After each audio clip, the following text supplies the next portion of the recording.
Bismillah ar-Rahman ar-Rahim. I begin in the name of the God whose mercy is profound, whose kindness is forever. We've already started our discussion on the real understanding of Arabic and the way it is used while we make statements. I introduced you to the two ideas of harakat, which is the plural of haraka, and I mentioned that these are vowels, and the other is the concept of Arab that I introduced in the previous sessions. And I mentioned that this is something which is peculiar to Arabic language, not in the sense that there aren't any other equivalent similar concepts in other languages, but in the manner they manifest themselves in the form of their peculiar formation, appearance that we see. And then we talked about the different changes that take place in a noun when they are in the form of rafa or nasab or jar. These Arab are referred to as cases, and we talked about the manner these cases change their appearance if they are singular, masculine, two double masculine, plural masculine, singular feminine, double feminine, and plural feminine. Now, these forms, we had started talking about rafa. This rafa or rafun is the nominative case, if you like. I didn't mention in the earlier presentation, but if some of you are familiar with these expressions and can understand them, well, why not? I mentioned the fact that when a noun, and right now we are talking about nouns, when a noun appears in a sentence, it has to take the form of any one of the three Arab cases. It has to be either in the form of rafa, which we are discussing, which is the nominative case, or it can take the form of nasab, and it can take the form of jar. This is raf'un, this is nasab, and this is jar. Double R is actually representing the tashdeed on R, which is obviously repeating R. Nasab is described as accusative case, the Arab of nasab, which has a dot for noon here as well. And then we have jar, which is the genitive case, if you are comfortable with the equivalents in English grammar for it. But the more important thing is that we ought to know when a certain noun, the very same noun, the same meanings, when it appears in a sentence in Arabic language, sometimes it would take the form of rafa, sometimes the form of nasab, and sometimes the form of jar. And even though the meanings of the word would not change, the role of the word in a sentence would change, and it would help substantially for the reader, for the listener, to understand what its role in the sentence is. Now, we've already talked about two different reasons why a noun would appear in the form of rafa, why it would take the nominative case. And I talked about them as the reasons were mubtada and khabar.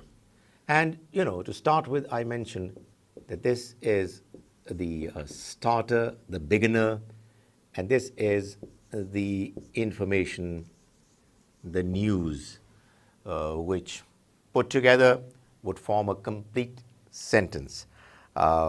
This obviously, if you want to give it a technical equivalent, the mubtada is inquative, in a sentence where you don't have any verbs. The mubtada, the starter, is inquative, and the khabar is the enunciative.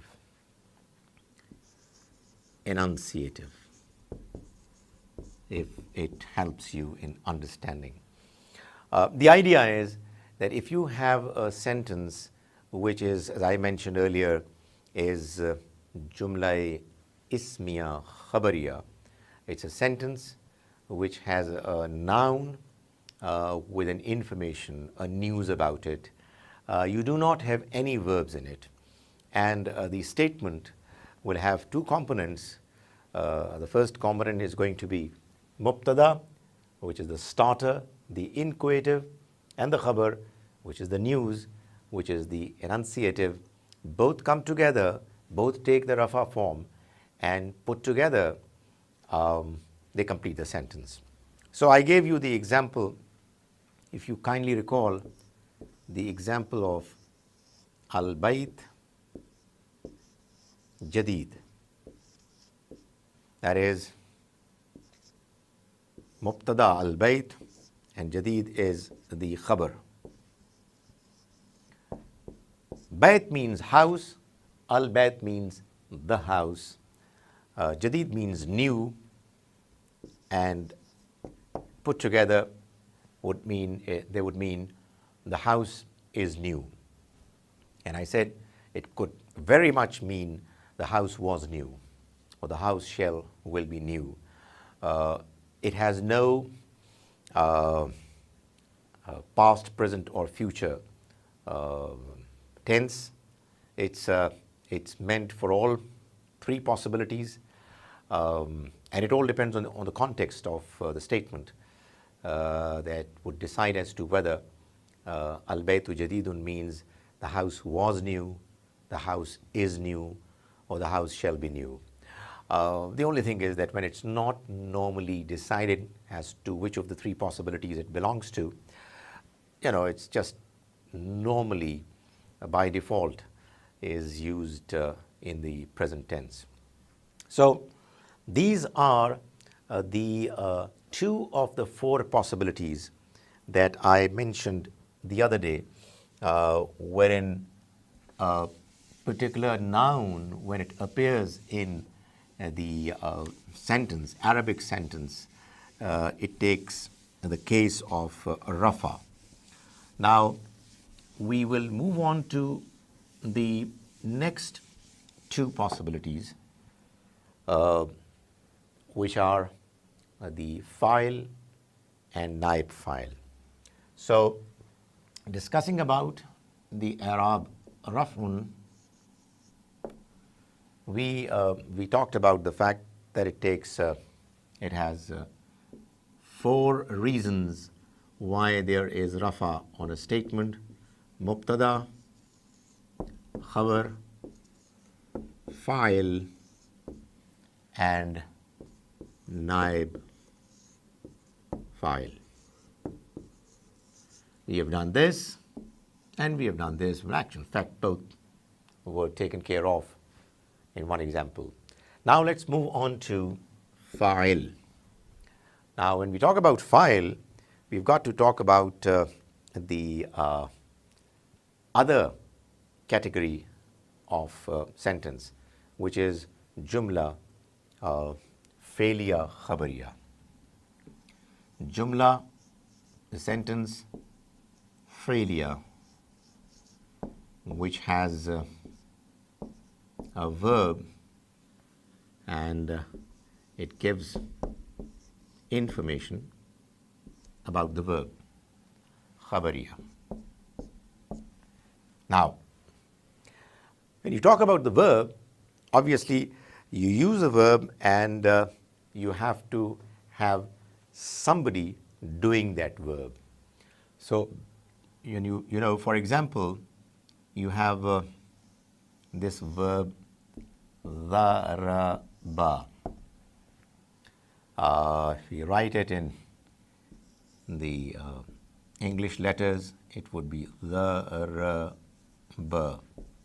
That would be the transliteration. The dot underneath D is representing Zwad, dharaba. Now, this dharaba is followed by, for example, a noun, Zaid. Now, the noun Zaid is the noun mentioning the one who is doing it. The verb is dharaba, the noun is Zaid, and Zaid is the doer, the one who is doing it, which we call the subject. So whenever in an Arabic sentence there is a verb followed by or at times preceded by a noun which has a rafa on it, which is in the rafa form, you know, it's going to be always the file, the doer, the subject of it. So nominative case, rafa, along with, well, preceded by or succeeded by a verb, and you be absolutely sure that it's something that has got to do with the verb, and the verb is the doer. Zaid, the doer, the subject of the verb dharaba, will always be in the Arabi form of rafa. And that is what is important. We then follow it up with another noun, which is Khalid, for example. Dharaba means he beat up. Zaidun, Zaid. So Zaid beat up whom? He beat up Khalid. Khalid is going to be in the nasab form, which right now we are not discussing. But what I'm trying to clarify is that whenever you have a verb and whenever you have subject, a file, the doer, the file has to be in the Arabic form of rafa, which is the nominative case. Let's take another example. Let's say in the Quran, for example, you have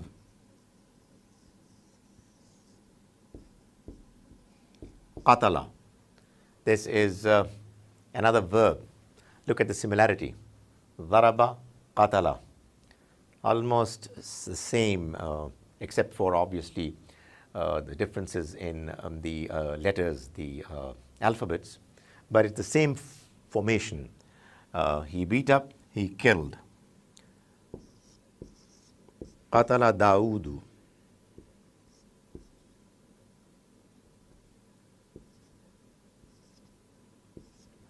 Daud killed Jaluta. Jalut, Goliath. Here again, you find that in Daud we have the same rafa, the Arab of rafa, which is the nominative case. Whereas in Jalut, like in the case of Khalid, who is the object, the one got killed, the one got beaten up, you have nasab, which is the accusative case. You might have this question in your mind. Why is it that even though Daud doesn't have an alif lam, and yet towards the end it has only one haraka, not tanween. It isn't Daudun like it's in Zaidun. Normally, the case is that if you have a noun which has at the beginning of it an alif lam, then the noun cannot have tanween, the double harakat. But if it doesn't have an alif lam to begin with, then it normally has to have a tanween. Not in this case. Why? We'll talk about it later.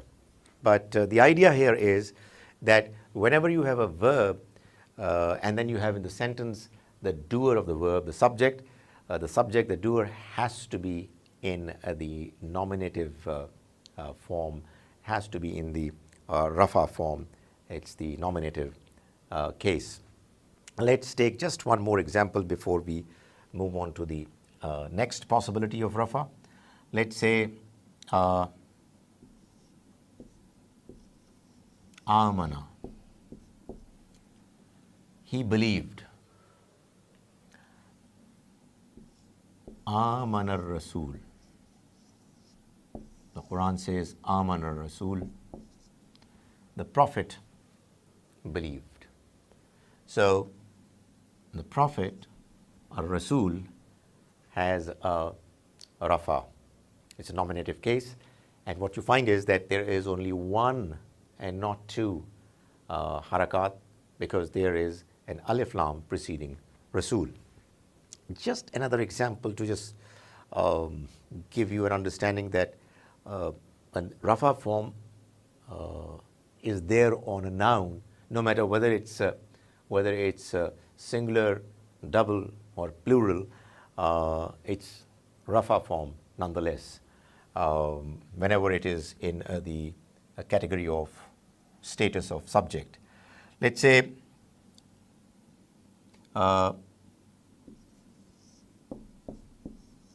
jahada,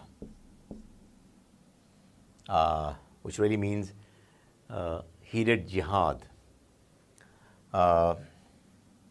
And who did jihad? Many Muslim men.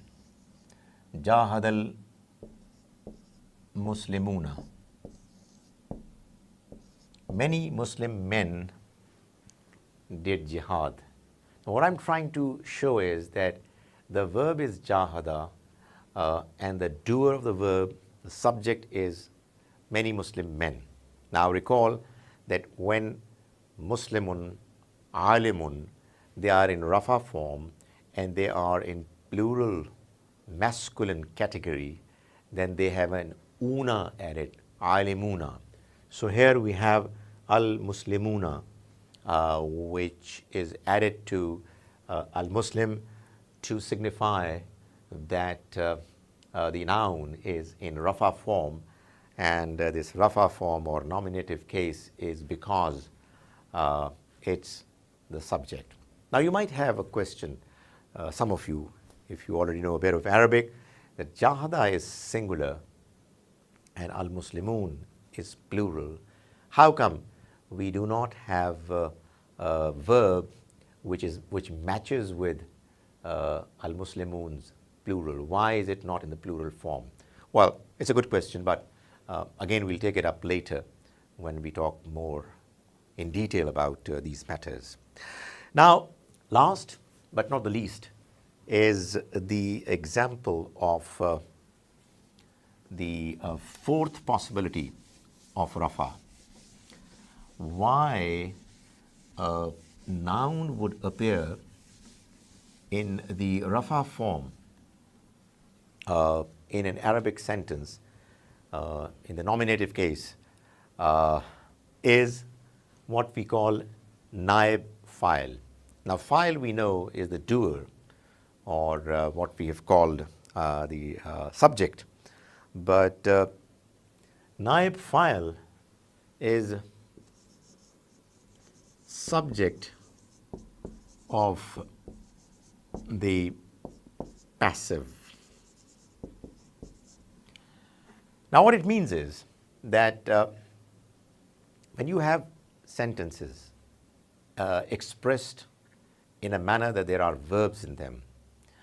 Verbs can take two forms. Verbs could be active and verbs could be passive. So, for example, daraba is an active verb and qatala is an active verb too. However, we know that in all languages, including Arabic, English, etc., you've got passive verbs as well. So, if daraba means he beat up, the passive verb emerging from daraba is going to mean he was beaten up. And that passive verb is dhureba. He was beaten up. Qatala, qutila. That is the formation, that's the flow of a passive verb. Verbs in their active form can change depending upon what the verb is, in the manner they flow, in the manner they take harakat, and we'll talk more about them. However, when a verb takes the passive form, and right now I'm talking about the past tense, the form it takes is absolutely the same. It would always be qutila, dhureba, kufira, nuqila, nusira, always the same, which is a help, because at least we have something which is consistent and predictable. Now, the reason why we are talking about it is that we have the fourth possibility of the rafa, the i'rab of rafa, which is naib file, which I've mentioned is the subject of the passive. And let's take, for example, the earlier example of daraba Zaydun Khalidan. Zayd beat up Khalid. Zayd was the doer, file, the subject, and Khalid was the object, the one on whom the verb was done, who was at the receiving end of the whole threshing part, the beating act. Now, when it takes the passive form, daraba, it would become dhureba. And in the passive verb, the subject of the active verb is not under discussion. It's not there to be mentioned. So it just gets omitted. And you have the object, the maf'ul, which is the real subject matter. The one who is making this sentence, is speaking this sentence or writing it, actually wants to convey the fact that Khalid was beaten up. Who beat him up is not under discussion, is not relevant, is not something that the writer or the speaker wants to convey. So, dhureba Khalid, Khalid was beaten up. Now, Khalid, who is the maf'ul, the object in the active verb sentence, is actually the naib file, or the I call it the assistant or quasi file subject, but I have now a more technically correct equivalent, subject of the passive, naib file. Now this is in rafa form. That's why we are discussing it. So whenever you will have a passive verb and there is a noun which is in the category of the subject of the passive, it will be in the form of rafa. So Khalid therefore is in the form of rafa. Take the other example that we did, qutila instead of qatala. Who was killed? Obviously Jalut, and you don't have to talk about Daud here at all. Qutila Jalut. Jalut was killed, and Jalut is in the form of rafa because Jalut is naib file, and naib file or subject of the passive is what always appears in rafa form or the nominative case.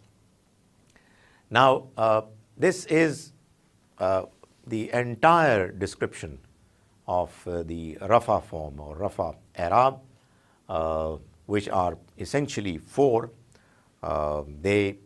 Whenever they appear in a sentence, and you can pick and spot the fact that they are in the form of rafa, nominative case, you would know that there are only four and only four possibilities.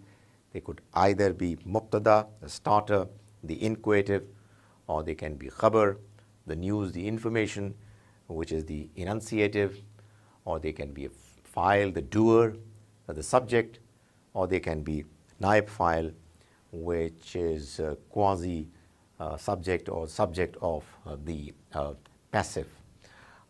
It really comes in very handy because when you have that information, well, you can actually understand the role of a noun in the sentence, and it goes a long way in helping to make out what its role is. May the Almighty enable us to understand the language of His book properly, and as a consequence enable us to also understand the book more deeply and properly.